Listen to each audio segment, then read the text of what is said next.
morning, everybody, and thank you for being here. I'm Muriel Bowser. I'm the mayor of Washington, D.C., and we are at our Metropolitan Police Department's headquarters. I am joined by Peter Newsham, the chief of police, Kevin Donahue, the deputy mayor for public safety and justice, Chanel Dickerson, who is MPD's commander for youth and family services, Archana Vimapalali, who is the district's chief technology officer, and I'm also joined by a representative of the Center for Missing and Exploited Children.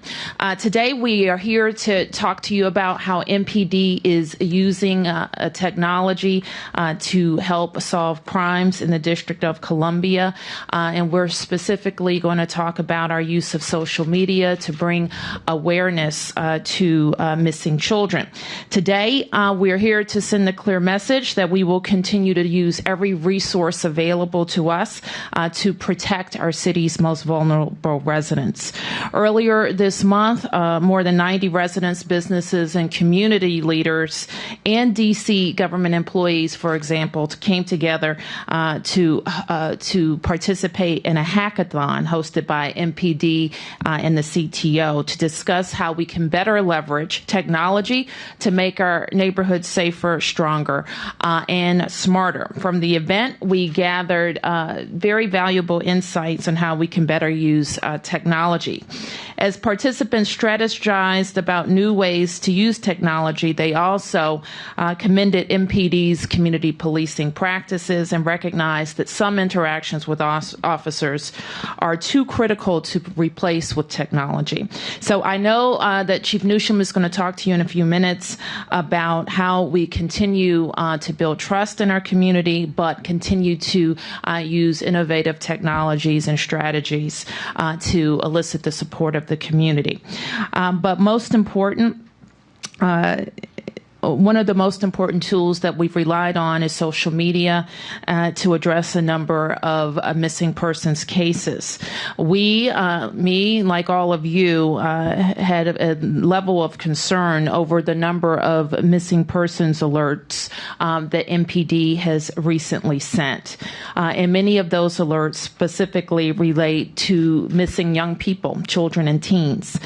So MPD has reviewed its missing person data and found that the number of missing person reports has remained constant since 2014. What has changed is our getting that information out quickly and the tools that we're using to get that out. There is no evidence to suggest that there's been an increase in missing persons, and also we have no evidence to suggest that these reports are related to human trafficking. In the days and weeks ahead, we will stay committed to keeping our neighborhoods safe and strong, and we will continue to do everything we can to elicit the support of communities in solving crimes. So Chief Newsham will talk to you a little bit more specifically about what we know, and then we will hear from the CTO and be available for your questions. Thank you, Mayor Bowser. And good morning, everyone. Modern policing has moved towards developing innovative methods to solving crimes and building a stronger, more informed community through collaboration. And the Metropolitan Police Department embraces this paradigm shift. One of these shifts is the use of social media to bring additional attention and awareness to MPD programs, crime in our city, and requests for assistance from the public. In a few moments, Commander Chanel Dickerson of our Youth and Family Services Division will go into how social media and additional exposure through the use of social media is making a difference in our missing persons unit. In accordance with DC's values, and as your Chief of Police, I thought it's important to reiterate MPD's commitment to the family members of all missing persons. There's nothing more difficult for a police officer than to have to meet with a family who is reporting a loved one who is missing. Most times, those meetings end with the return of the loved one, but sometimes they don't. MPD is committed to helping you and your family, and we will continue to explore all ways to further engage the community, our law enforcement partners, city services, and any other means necessary that will quickly reunite you with your loved one. People are reported missing under a variety of circumstances. A case may involve a chronic runaway, an individual suffering from a medical condition like dementia, and sometimes folks are reported missing when they have voluntarily left home for personal reasons. Regardless of the circumstances, MPD has an obligation and responsibility of finding them. I attend meetings all over the city, and people frequently ask, how can they help the police? This is one of those cases where the public can be of tremendous help. We are going to get these images out there, and we ask you to be vigilant, pay attention, and if you see one of our missing persons, please let us know so we can reunite them with their family. In December of last year, I promoted Chanel Dickerson from captain to commander and assigned her to our Youth and Family Services Division. Chanel is an example of the young talent that we have at MPD and quickly began to institute her fresh ideas. One of those initiatives was to bring greater attention to the missing persons we have here in the District of Columbia. MPD has 100% embraced this initiative. This initiative has, however, drawn an increased awareness to the number of missing persons we have in our city. I think this awareness is a good thing, but I also think we need to keep this awareness in perspective. First, the overwhelming majority of our reported missing persons quickly return home or are located. So far in 2017, 95% of our cases have been closed.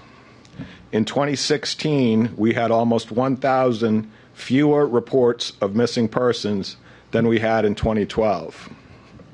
We have no evidence to suggest an increase of the recently reported missing persons being connected to human trafficking. Some other things, important things to note about our missing person procedures is first, there's no time limit for reporting a missing person in the District of Columbia. Second, we work very closely with a number of partners when we are investigating a missing person. The Mayor's Office of Victim Services, the District's Office of Cable Television through public service announcements, the Child and Family Services Agency, the U.S. Attorney's Office, Courtney's House, Fair Girls, Share Hope, and the Polaris Project.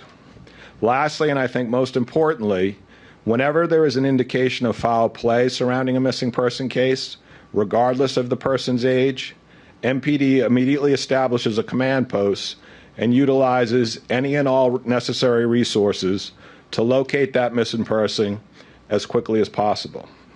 I want to thank you for covering this important event, and I would like to introduce the commander of our Youth and Family Services Division, Commander Chanel Dickerson.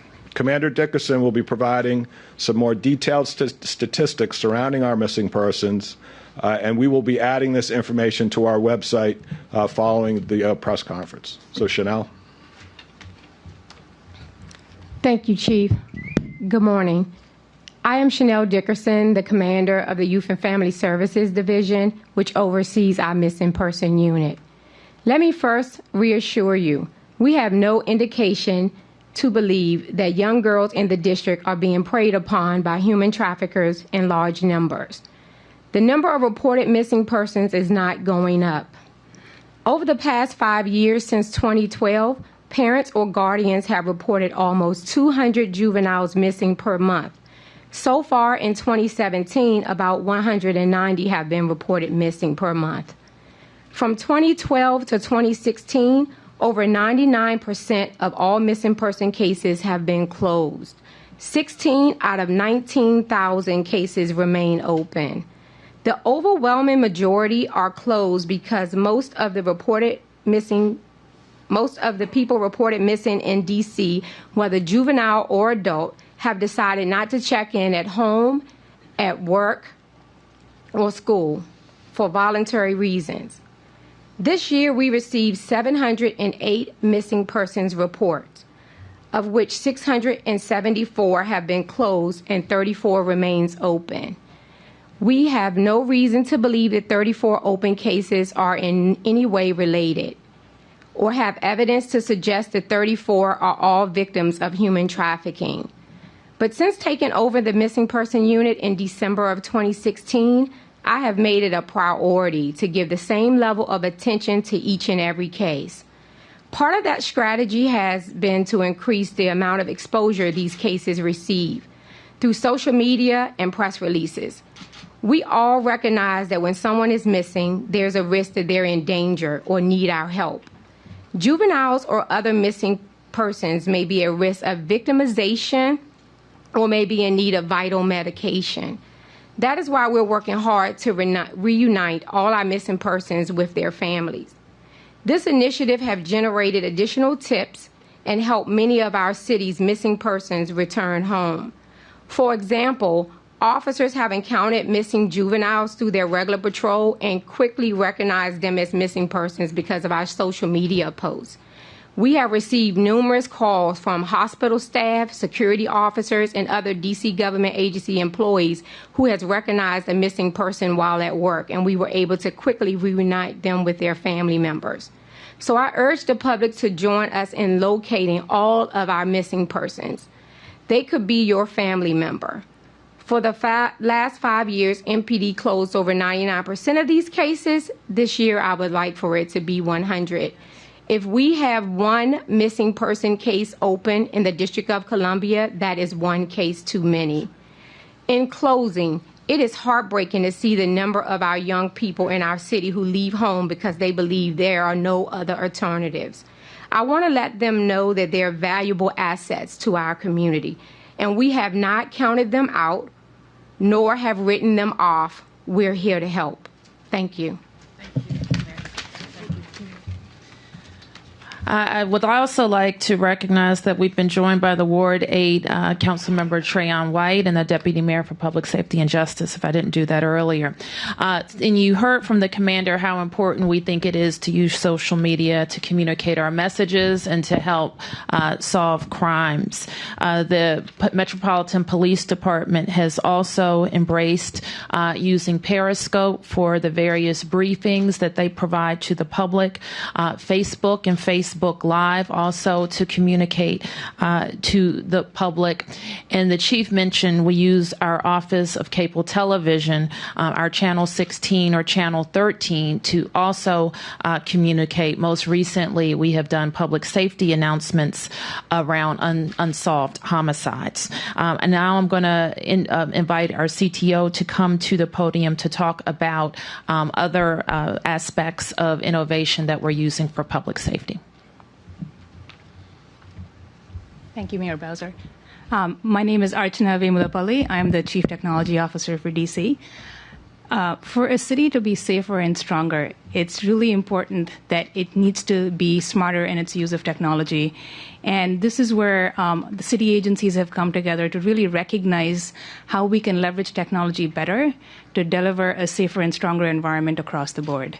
On March 4th, we had a hackathon, which quickly turned into a community ideation event.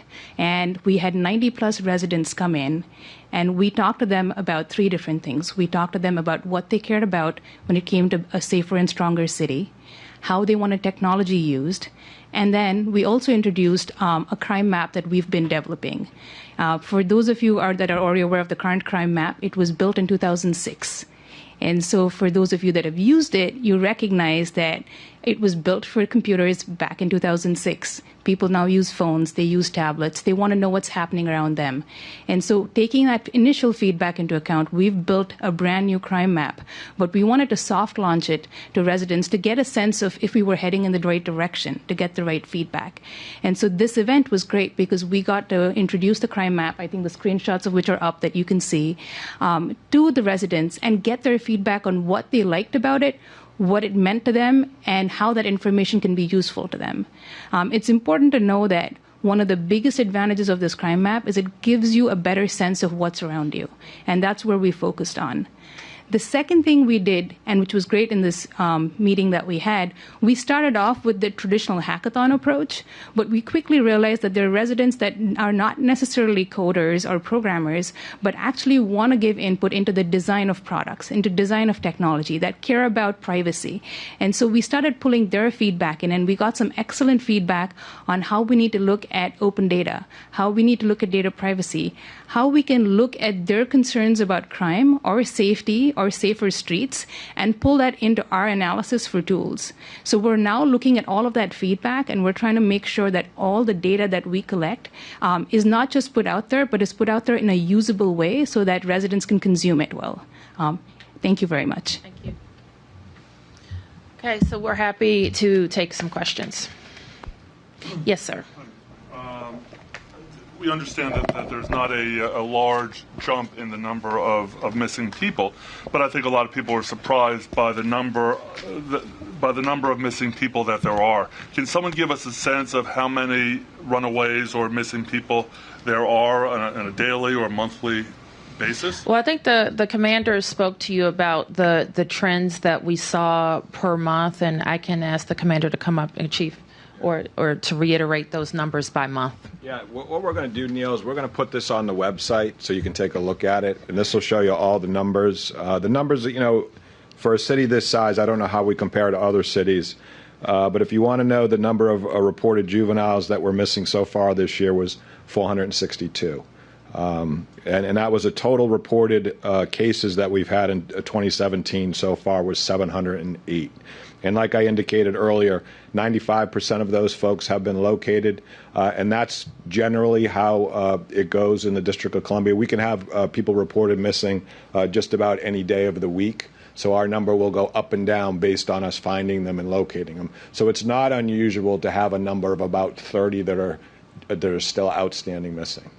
What do you say to the families who perhaps are afraid that their loved one, their daughter, is maybe caught up in something like this human trafficking we've heard you mention? Well, that's why I think it's so important to get this information out, and I think this awareness that the commander has raised in our community about the number of kids who do go missing, it's very important to get that information out. And I think we need to, as a community, and of course we have government entities that are involved in this, but we have to identify the reasons why these kids are going missing. If they're a chronic runaway, or is there an issue that's causing that, or is it just by the mere virtue of the fact that they're a teenager and they're being rebellious, which, as you know, some teenagers are involved in that kind of thing.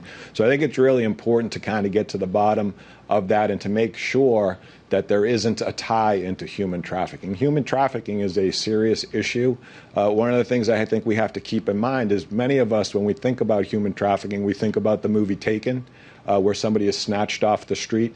That is the least likely way that somebody will be introduced into human trafficking. It could be familial. It could be a situation where someone does become a runaway, they're vulnerable, and somebody takes advantage of them. So I think part of our reason and a part of this awareness, which I'm very happy that Chanel brought this out publicly and got this kind of attention, is for us all to give some thought as to why this is happening. Because there have been federal cases in Virginia, you're aware, right? I mean, fairly significant federal cases taken to court in Virginia. Absolutely. Does any of that come into the city? Well, you always have to be careful that it doesn't, and that's why I think this evaluation process is very important, to make sure that it doesn't come into the city. Right now, the numbers don't suggest that we're having that type of problem in Washington, D.C., but I think we have to remain ever vigilant to make sure that that doesn't happen here in D.C. Sam. Question for the commander. So, obviously, the numbers have gone up. There must be some change in the criteria for whose name goes out and whose name doesn't. Yeah. Sam, the numbers, I don't know where you suggest that the numbers have gone up, because they... I'm saying to you the numbers haven't gone up, but Right. but the point is it's getting more attention. So what is the criteria for now publicizing these things that I guess maybe we didn't have in the past? There was a little changed. more discretion with the investigators as to whether or not we would put something out by way of a press release. And what Chanel has done, and I think it's really important, because this type of attention should be on this issue, is that in every single case where there is a critical missing person, we do a press release. And then we put it out on social media. And the attention that has been able to get, it's helped us, as she mentioned, with regards to now you have the entire community engaged in helping us find missing persons. So it's a good thing. And I would recommend, if other cities are not doing it, that they might want to think about doing this. So that's the criteria, just every missing... Every critical missing person. And what's the criteria for critical? It's based on age. So anyone under the age of 15 or over the age of 65 is automatically noted as a critical missing person. A critical missing person could also be anybody who has a medical condition, which could put them in potentially in harm's way. And then, more importantly, if there's any indication of foul play, it'll be listed as a critical person. And as I mentioned earlier, in those circumstances where someone is critical and we feel that they could potentially be in immediate danger, we immediately call all of our resources into play. We establish a command post and we search for that person until we find them. And so in the past, that it wasn't under 15 and over 65? Or? No, it's always been that. There's been no change in the criteria. Then why are we hearing about it? So it's just social media. That's it. It's the way that we're publicizing every single critical case, which we had not done in the past. It was more. Do a press release on all of them. We did not. So this is just, and I think that this is very valuable in two regards. We get more assistance from the community in finding these folks, and I think it draws attention to this issue, which I think is going to be very helpful. The council member, could I ask him a question? Yes. So, what are you hearing out there? I mean, I get the sense in your ward and some others that people think more people are missing and they're upset about it. So there are through social media, I have been getting tagged in a lot of posts of people missing, and it's picking up a lot of steam in the community. Also, just yesterday, it was two young ladies. Someone inboxed me, said they saw them on Martin Luther King Avenue, in which the police was contacted. So, because of the presence of social media and people able to interact with people more frequently, it is picking up a lot of steam. But and we are seeing a lot of those residents are east of the Anacostia River, more so in Ward 8. But the connectivity of people getting involved is what we hear today to encourage people. If you see somebody, say something, get involved and report if you see somebody that's missing. Though that they've created some hysteria out there with this? I'm not afraid at all. What I would say is that if anytime we feel like a young person is missing in any regards, we need to take that very seriously and do our due diligence as a government, as a police department, as the mayor, as council members, and the community to ensure that we do whatever we can to bring them back home. Is it as Let me get Okay. to, did I hear a question over here? Yes, ma'am. My question is just, after you find some of these missing children, what types of follow-ups are done with their families to ensure that everything is okay in their home? Sure. Let me turn to MPD and Kevin, if there's anything you want to add. Yeah, that's part of the investigation, particularly with our young people, is to do an evaluation of their family circumstance. If there's any indication that the child may be in any type of danger, then we'll take appropriate action to make sure that they're not. Because like I mentioned earlier, there's really generally two reasons why our young people go missing. It could be a circumstance where they're uncomfortable with their home environment, or it could be just by virtue of the fact that they're a teenager who's going through that time in life when they become rebellious. And so I think it's critical for us to do that, and we do that. So does social services always get involved? If necessary, we will get social services involved, yes. Or, in some cases, we have some private partners that we can get some assistance from to help these young people. Okay, so Can I ask each of you a slightly off-topic question? Have you had a chance to think about the president's budget, which apparently is going to go after housing and urban development and some other things that could impact this city? well, we are certainly analyzing it now. We know that there's a lot to be concerned about with the proposal. The president's budget, of course, is going to Congress, and I think we're concerned when you look at cuts to state, environmental protection, and the arts. We see that off the top as very concerning. The grants that are at HUD that impact cities are also a big concern. We'll have a better idea when we go through it with a fine-tooth comb. You're planning to meet with the Attorney General and some other big city police chiefs later today. Could we just have a chance to ask you what's on your mind? Do you know what's on their mind? Yeah, that's a meeting that was arranged by major city chiefs, and I was invited to attend. So I think I'll be in a better place to discuss that meeting after it takes place. We, of course, have some ideas going in as what we would like to discuss with the Attorney General as a group. And I'd be happy to talk about that when we complete it. Okay. Thank you, everybody. right. I have one more on-topic question. Which, Last question, do sir. you knock those things down when you find the people? I mean, somebody thinks that somebody's missing. Yeah, that's I'm a good curious point. I think that we have to make sure that equal attention is given when our missing persons are found. and so we're going to make sure that that happens. So when they are located, we do make the same attempt to put that information out there. Sometimes that information is not covered, so we would urge some of the folks in the media, when they see that they have been located, because I do think that gives our community a sense of it alleviates some of their fears about what's going on. Good question. Thank you very much.